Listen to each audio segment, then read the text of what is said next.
A dúvida sobre o destino dos bilhões em ativos russos congelados pela União Europeia tem sido levantada há meses. Entregar esses fundos para a Ucrânia está fora de questão, pelo menos por enquanto. As consequências legais já serão com pesadelo para a União Europeia. Mesmo assim, a União busca formas de ajudar a Ucrânia com esse dinheiro congelado e pode ter achado uma solução.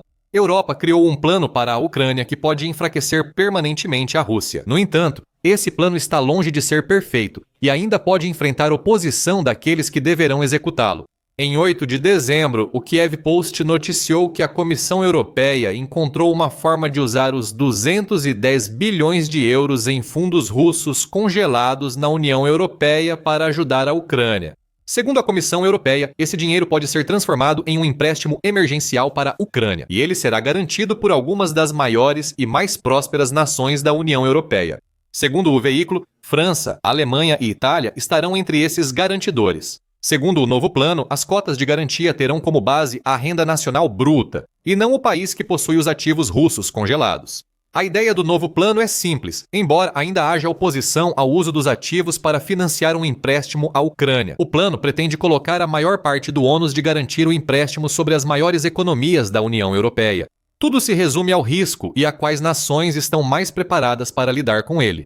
Se aprovado, o plano pode liberar empréstimos à Ucrânia, somando dezenas de bilhões de dólares em 2026 e 2027, o que vai ajudar muito uma nação que teve sua economia devastada pela invasão de Vladimir Putin. A Ucrânia poderia usar esse dinheiro, sob condições e supervisão da União Europeia, provavelmente para cobrir um déficit que ameaça sua defesa contra a Rússia. A prioridade máxima é essa. Falaremos do déficit orçamentário depois no vídeo. O político detalha o novo plano da Comissão Europeia. A Alemanha será a principal fiadora do empréstimo devido à sua forte economia, respondendo por cerca de 52 bilhões de euros ou 605 bilhões de dólares.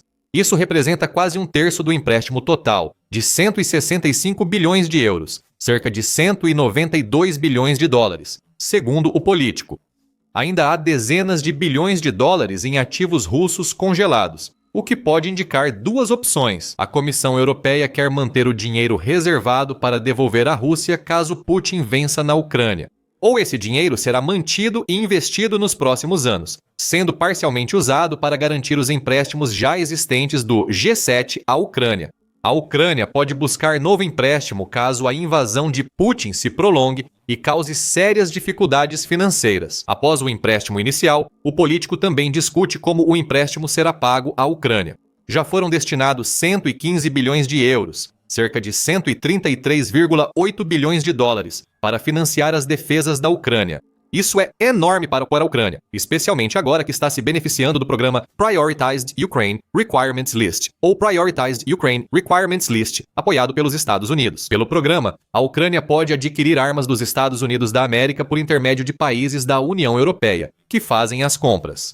Em 8 de dezembro, a TASC citou o presidente ucraniano Zelensky, que disse quanto a Ucrânia precisa da União Europeia. O programa Pearl em 2026 precisa de 15 bilhões de dólares.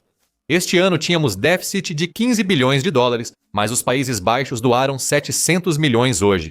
Zelensky revelou um déficit de 800 milhões. Um empréstimo para a Ucrânia não ajuda os países da União Europeia a cobrir esse déficit, mas a Ucrânia pode pedir à União Europeia que use 15 bilhões dos 1,338 bilhões de dólares do plano de empréstimo da Comissão Europeia para esses pagamentos. Ainda restariam cerca de 119 bilhões de dólares que a Ucrânia pode usar para financiar fabricantes de armas locais e comprar armamentos de parceiros europeus para se defender da Rússia. A Comissão Europeia afirma que o restante do empréstimo seria usado para outras necessidades orçamentárias da Ucrânia, dando ao país uma base financeira mais estável, economicamente. Isso tira um peso dos ombros da Ucrânia ao garantir que seus serviços públicos e programas semelhantes possam continuar funcionando enquanto a guerra com a Rússia continua.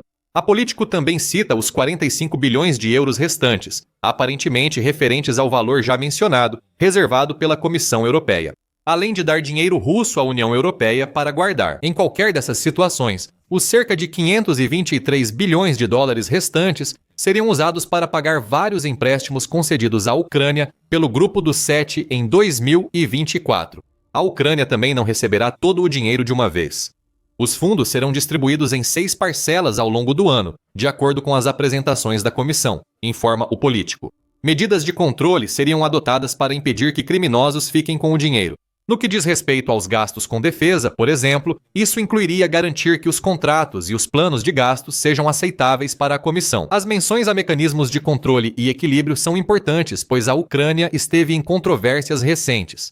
Em novembro, agências anticorrupção expuseram um esquema de 100 milhões de dólares americanos envolvendo associados próximos de Zelensky. No setor de energia da Ucrânia, esses associados desviavam dinheiro do financiamento, enriquecendo-se. Mesmo enquanto os cidadãos ucranianos enfrentam apagões constantes causados pelos bombardeios russos, a Comissão Europeia quer garantir que um escândalo semelhante não afete a distribuição do empréstimo dos ativos congelados. Os processos de aprovação citados pela Político garantem os controles necessários. Contudo, há ressalvas sobre o novo esquema. Primeiro, os 3 países citados não garantirão todo o empréstimo. Alemanha, França e Itália são responsáveis por 1.104 bilhões de euros, 1.286 bilhões de dólares, do empréstimo. O restante é coberto pela União Europeia. A Espanha, por exemplo, deve garantir cerca de 19 bilhões de euros ou 22 bilhões de dólares do empréstimo. Com países menores da União Europeia, como Letônia e Lituânia, assumindo garantias de centenas de milhões de dólares, a Comissão Europeia espera que a divisão proporcional facilite a aceitação dessas garantias por países com orçamentos menores que as grandes potências da União Europeia. Algumas dessas nações menores podem ter que garantir uma parte maior do empréstimo. Se a proposta da Comissão Europeia não tiver consenso total na União Europeia, como diz o Político, os totais por país podem subir. Se países da União Europeia favoráveis à Rússia, como a Hungria, optarem por não participar, isso é possível. Isso faria com que 14 bilhões de euros ou 16 bilhões de dólares fossem cobertos pelos demais participantes. A Comissão Europeia buscou evitar esse problema ao permitir que países fora da União Europeia participem do novo plano e cubram partes da garantia, se quiserem. A Noruega havia sido apontada como um possível candidato para essa parte do plano, embora desde então tenha se distanciado de toda a ideia. A outra ressalva é aquela para a qual todo o plano parece ter sido construído: Bélgica. Quando a ideia de usar os ativos russos congelados mantidos por países da União Europeia foi sugerida pela primeira vez, a Bélgica se manifestou fortemente contra o plano. Havia motivo para preocupação. Segundo a British Broadcasting Corporation, a maior parte dos ativos russos congelados na União Europeia está sob custódia da Euroclear, central depositária de valores mobiliários na Bélgica. Caso o empréstimo tivesse sido mantido como proposto, a Bélgica arcaria com a maior parte da garantia, além de grande parte da responsabilidade, seja legal ou de irritar Putin. Como Maxime Prévost, vice-primeiro-ministro da Bélgica, disse em dezembro, se a Rússia nos levar ao tribunal, tem grandes chances de ganhar. A Bélgica não conseguirá pagar esses 200 bilhões de euros, pois equivalem a um ano do orçamento federal, o que levaria o país à falência.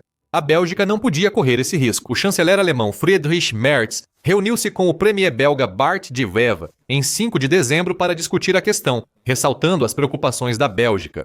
Após a reunião, Merz afirmou: tivemos uma troca muito construtiva sobre essa questão. A preocupação particular da Bélgica sobre a questão de como utilizar os ativos russos congelados é inegável e deve ser abordada em qualquer solução possível, de tal forma que todos os Estados europeus assumam o mesmo risco com o novo plano da Comissão Europeia. O risco econômico agora está sendo distribuído de maneira que nenhum Estado individual da União Europeia fique em uma posição em que teria dificuldades para garantir o empréstimo.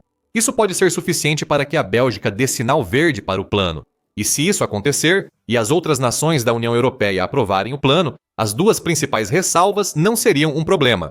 No entanto, há outros obstáculos, como as questões legais citadas por Prévost, ao mencionar que a Rússia pode processar países da União Europeia que garantirem o empréstimo. Vamos propor confiscar os ativos russos congelados. Há argumentos de que a Rússia deveria perder esses ativos como parte das punições econômicas impostas ao país pela invasão da Ucrânia por Putin, embora isso possa parecer a coisa certa a se fazer do ponto de vista moral, pelo menos do ponto de vista ocidental. Confiscar ativos de outro país não equivale a aplicar uma sanção a ele. Uma nação geralmente afirma que não fará negócios com uma entidade do país sancionado.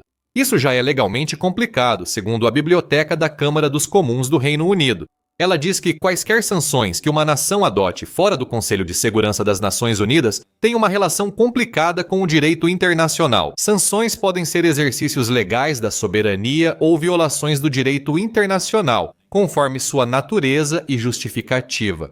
As ferramentas econômicas usadas pela União Europeia contra a Rússia já são um tanto questionáveis. Confiscar diretamente os ativos russos congelados é controverso, mas o debate não está nem perto de ser tão encerrado quanto alguns sugerem. O direito internacional não proíbe automaticamente a confiscação, mas exige que ela seja justificada como resposta à grave violação do direito internacional. A invasão russa em larga escala da Ucrânia é uma das violações mais claras das últimas décadas. Se a Ucrânia possuísse diretamente os ativos soberanos russos, os argumentos para transferi-los a Kiev seriam bem mais fortes. A Ucrânia sofreu danos massivos e contínuos, e o direito internacional dá mais liberdade a um Estado lesado para reagir. A Biblioteca dos Comuns destaca que um Estado lesado por outro pode adotar contramedidas diante de violações do direito internacional. Essas medidas permitem que o Estado adote temporariamente ações que normalmente seriam ilegais, para induzir o Estado infrator a cessar seu comportamento ilícito e reparar sua violação da lei. O desafio é que os ativos russos congelados estão na União Europeia, Estados Unidos e outros aliados, não na Ucrânia. Nesses estados, o processo legal de confisco é mais complicado, mas ainda viável. A invasão da Rússia desestabilizou a Europa, violou a Carta da Organização das Nações Unidas, usou energia como arma e promoveu sabotagem cibernética e desinformação na União Europeia. Muitos juristas argumentam que esse conjunto de danos dá aos Estados europeus uma base credível para afirmar que eles também sofreram prejuízo segundo o direito internacional. Esse argumento ganha força porque a conduta da Rússia é persistente, grave e desrespeita normas internacionais. Por isso, mais formuladores de políticas defendem passar do congelamento para a apreensão. O argumento político é claro. A Rússia causou mais de $1 trilhão em destruição à Ucrânia. A justiça exige que o agressor pague, não a vítima. O argumento jurídico é inovador, mas se apoia em doutrinas existentes sobre contramedidas e responsabilidade do Estado, projetadas especificamente para lidar com situações em que um agressor se recusa a parar o comportamento ilegal e se recusa a compensar a parte lesada. Segundo o Centro de Políticas Europeias, o mecanismo de empréstimo da União Europeia é um passo cauteloso nessa direção. A proposta é cautelosa juridicamente, mas se baseia em princípio importante. Mesmo que os ativos em si ainda não possam ser confiscados, os lucros que eles geram podem ser redirecionados como uma contramedida legal. Isso só é possível porque a exigência de reparações pela Rússia segue intacta. A Centro de Políticas Europeias enfatiza essa distinção. Contramedidas não são represálias e devem ser reversíveis e suspensas quando a legalidade retornar. O projeto da Comissão atende a esse critério. Em outras palavras, o plano da União Europeia mantém a reivindicação da Rússia tecnicamente ativa, mas apenas até que a Rússia encerre sua agressão e pague o que deve. Se Moscou não aceitar, o debate internacional focará na confiscação total. Diversos países, como Estados Unidos e Canadá, já desenvolvem leis para permitir a apreensão permanente. Há poucos precedentes para um mecanismo dessa escala, mas isso acontece porque o próprio crime, um Estado armado nuclearmente tentando apagar um vizinho, é algo sem precedentes na Europa moderna. A Rússia certamente vai contestar tentativas de redirecionar seus ativos. Essa batalha judicial é inevitável, mas a incerteza por si só não é um argumento contra a ação. Isso mostra que o sistema jurídico internacional está sendo forçado a lidar com algo para o qual nunca esteve totalmente preparado. Na verdade, este é exatamente o momento em que a inovação jurídica se torna necessária. O agressor não deve desfrutar de proteções mais fortes do que a vítima. E se a comunidade global realmente leva a sério a responsabilidade, os ativos russos congelados não ficarão congelados para sempre. Eles irão para onde pertencem, reconstruindo o país que a Rússia tentou destruir. Ainda há dúvidas sobre o plano da Comissão Europeia, apesar de a versão mais recente aliviar muitas preocupações da Bélgica. Já há sinais de que algumas nações potenciais do plano não estão muito entusiasmadas. O Banco Central Europeu, já declarou que não apoiará o uso de ativos russos congelados para ajudar a Ucrânia. Em 6 de dezembro, o Kiev Post informou que o Banco Central Europeu considera que esse tipo de empréstimo violaria tratados da União Europeia. Ursula von der Leyen reconheceu as preocupações do Banco Central Europeu, mas segue adiante. Ela espera que o novo plano seja aprovado por maioria qualificada dos estados da União Europeia, evitando vetos e dispensando o apoio do Banco Central Europeu. Ainda assim, as questões legais voltam a surgir. Outros obstáculos estão sendo apresentados por uma das nações que é fundamental para que o plano da Comissão Europeia se concretize. Em 8 de dezembro, o Telegraph informou que a França bloqueou parte dos ativos russos congelados, ameaçando o plano da Comissão Europeia. Cerca de 18 bilhões de euros, ou quase 21 bilhões de dólares desses ativos, estão sob posse da França, e o país se recusa a revelar a localização exata do dinheiro. Autoridades francesas alegaram confidencialidade para negar acesso aos registros bancários necessários aos fundos. Isso remete às preocupações do Banco Central Europeu sobre a legalidade do novo plano da Comissão Europeia. Essas são informações sensíveis ao mercado. É como se médicos discutissem prontuários em público, afirmou um porta-voz da Comissão Europeia. Essas preocupações com privacidade podem ser um grande obstáculo. Se isso ocorrer, a França pode ficar na linha de fogo, mesmo tendo apoiado várias vezes o uso de ativos russos congelados para ajudar a Ucrânia. Agora parece atrapalhar o plano recente que permitiria isso. O presidente francês Emmanuel Macron pode ser criticado por essa decisão, já que colocou o país na linha de frente da ajuda à Ucrânia desde a invasão de Putin.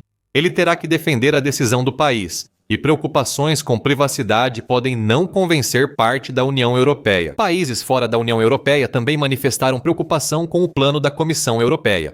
O plano permite que países fora da União Europeia atuem como garantidores, se quiserem. O plano também permite que outros países com ativos russos congelados sigam o exemplo da Comissão Europeia. O Japão já foi consultado, segundo o político, em 8 de dezembro e recusou. O país possui cerca de 257 bilhões de euros em ativos russos e não planeja aderir ao plano da Comissão Europeia. Segundo o político, isso pode estar mais relacionado à oposição dos Estados Unidos da América ao uso dos ativos russos para ajudar a Ucrânia do que a preocupações legais sobre o plano. Parece que o Japão está mais preocupado em manter seu relacionamento com os Estados Unidos do que em se arriscar para ajudar a Ucrânia. Só o tempo dirá se o Japão manterá essa postura.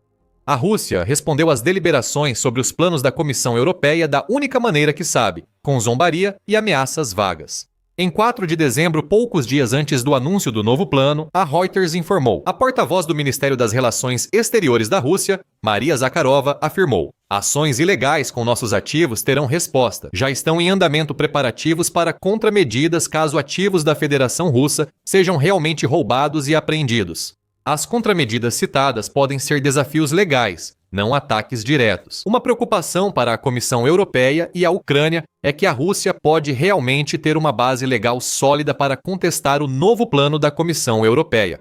Suponha que todos esses obstáculos sumam. O plano da Comissão Europeia é aprovado com apoio unânime da União Europeia, enquanto as ameaças da Rússia são ignoradas. Qual a importância do novo empréstimo para a Ucrânia? Como dissemos no vídeo, o empréstimo em discussão na União Europeia seria enorme para a Ucrânia, que enfrenta grandes dificuldades financeiras devido à invasão de Putin. Os desafios econômicos da Ucrânia foram destaque em 2025 com a revista The Economist em setembro, apontando os principais problemas do país. A Ucrânia teve crescimento econômico de 2% a 24% em 2025. Quando o artigo foi escrito, o crescimento era impulsionado por empresas de defesa e tecnologia dedicadas ao esforço de guerra, a própria Ucrânia. Segundo o veículo, o maior problema da Ucrânia é que impostos e empréstimos internos só cobrem os gastos militares, que são 2/3 do orçamento nacional. O problema está claro. Ainda falta cobrir 1/3 do orçamento. Segundo o economista, mesmo as previsões mais otimistas apontam déficit de dólares americanos 45 bilhões para a Ucrânia em 2026, podendo ser ainda maior. E as promessas do Ocidente até setembro cobriam apenas 274 bilhões de dólares do déficit. Estamos sem dinheiro, disse um funcionário ucraniano. E a Europa sozinha não tem recursos para nos trazer de volta à vida. A Al Jazeera destaca o cenário econômico difícil na Ucrânia. Uma combinação do déficit orçamentário da Ucrânia e de sua dívida pública provavelmente ultrapassará 100% do produto interno bruto do país em 2026. O canal também observa que a União Europeia não conseguiu garantir dos Estados Unidos nenhum compromisso financeiro que pudesse ajudar a aliviar essas preocupações financeiras para a Ucrânia. Portanto, A Ucrânia está em necessidade desesperada do empréstimo que a Comissão Europeia está propondo. Ela ficará aguardando ansiosamente para ver se essa proposta de empréstimo será aprovada pela maioria das nações da União Europeia. Esses países serão responsabilizados como fiadores. A França já está demonstrando instabilidade, mas Macron pode voltar atrás se mais pressão for colocada sobre ele. Como afirmou o New York Times em novembro, parece não haver um plano B caso os ativos russos congelados não sejam utilizados. Alguns veem o novo plano da Comissão Europeia como uma tentativa desesperada de salvar a Ucrânia. Se for o caso, deve ser realizado. Um alívio para a Ucrânia é que a Rússia também enfrenta dificuldades econômicas. A guerra pode depender de qual país mantém seus recursos por mais tempo. Ataques ucranianos ao petróleo russo e sanções ocidentais intensificam a pressão econômica sobre Putin e aliados. Algo grande já quebrou na Rússia, e Putin não consegue impedir o colapso da economia de guerra ao seu redor. Confira nosso vídeo sobre o colapso financeiro iminente na Rússia. E lembre-se de se inscrever no The Military Show para mais vídeos sobre os últimos acontecimentos envolvendo os ativos congelados da Rússia. E como sempre, obrigado por assistir.